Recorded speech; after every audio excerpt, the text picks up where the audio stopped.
Hey you guys, welcome back to my channel for another video. Today we are going to be chatting about how I do grading in my homeschool. This is another video that is a part of a new playlist that I am creating on my channel for you guys to help you guys to just let you hear the thoughts of another homeschooler, like we're having coffee and we're friends chatting about homeschool. How do you do grading in your homeschool? So if you have a request on any topic where you wonder how I do something in my homeschool, feel free to leave it down below on this video, but also look through the playlist, because as I create these videos and I'm working on getting them all done, I have a running list of about 15. I will be adding to the playlist, and so maybe there might be a video that you're wondering about or a topic, and then you check the playlist and wow, there's the video. That's because other people are wondering that too. So today we are going to be talking about grading. I am going to sit down and share with you guys how I do grading in my homeschool, how I've always done grading in my homeschool, and of course I must always give the disclaimer that I am sharing how I do homeschool. I am not saying this is how you should do homeschool, and I am not saying that my way is better than anyone else's way, just sharing what we have done, what's worked for us, as we have been homeschooling for quite a while now. So for grading in homeschool, I really have kind of strong opinions on grading. I don't really believe in grading a homeschooler's work in the younger years. And by younger years, I'm talking about even, I would say, up to 6th, 7th grade. The reason why is because grading in public school systems or even in private school systems was created for the purpose of evaluating a student's work, and there has to be a rubric that they go by that evaluates it and gives them a grade. It's to show how well they've learned the information, how much they've retained, and so on and so forth. That's just a big, broad paintbrush stroke over grading. Well, in homeschooling, I'm sitting side by side my child, teaching them the material.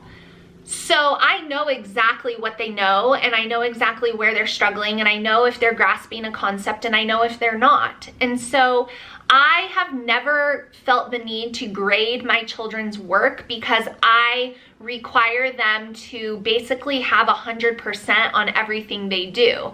That doesn't mean that they'll get it all right at one time, because sometimes it does require going back and going over things, but I don't grade my children's work because I know I know where they are, and so there's really not a need for a grade. So the way we have always done it in our homeschool is while I'm teaching my younger kids, I'm side by side. So if they make a mistake on something, I'll stop them right in the middle and say, are you sure? Whatever, check that spelling. What do you think about that? I don't think that letter goes there. I just will stop them right away. Now, as my kids have gotten older and they've started completing assignments independently, let's say, I check their work every single day. So I'm checking for 100% accuracy. So if there's a mistake, we fix it and we talk about it. So there's really not a reason for me to grade their work. Now, I need to include this as well. In the state that I live in, I am not required to submit grades. So that's why I don't grade. There's no need for me to do it. I check their work every day for 100% accuracy.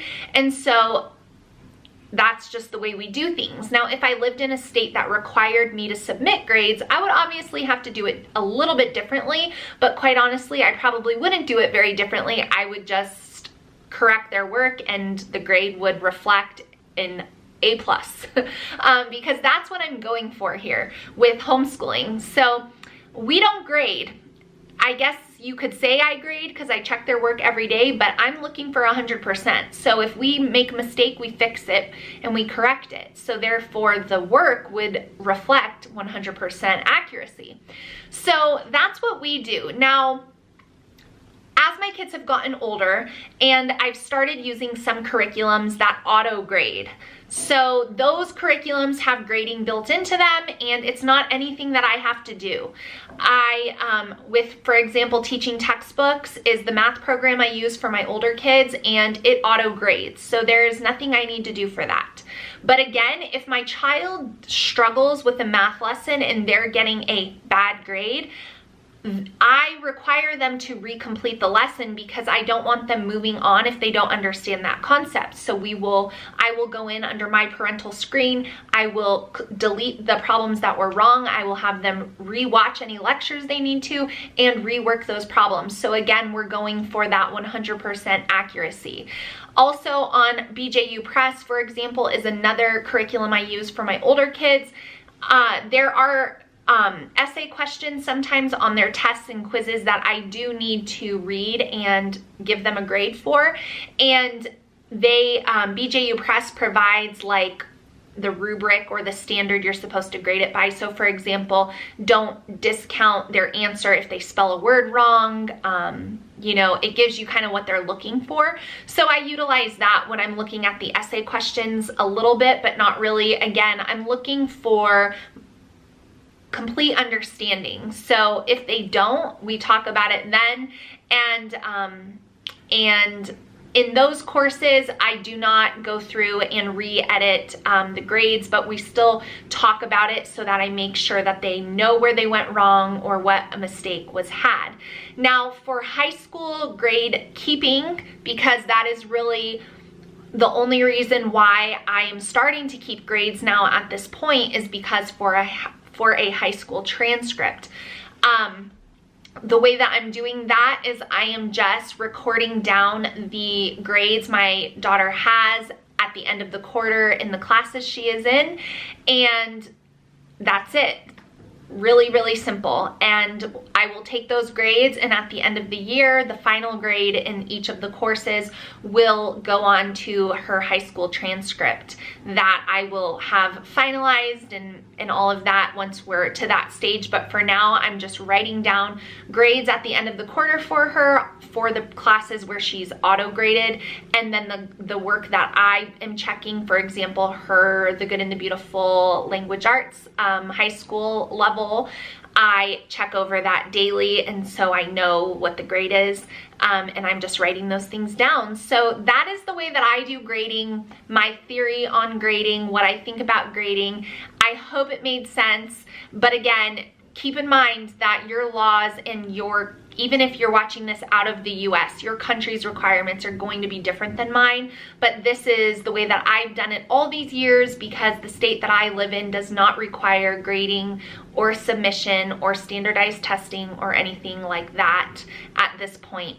Thank you, Jesus. So that is it for this video on how I do grading. I wanted to share it with you guys. I hope you are enjoying this series. I hope you're enjoying hearing from me. If you have any video requests for this How I Do Homeschool series, drop them down below. Any questions, feel free to ask. I'll get back to you. And I hope you guys are doing well, and I will see you all in my next video really soon. Bye, guys.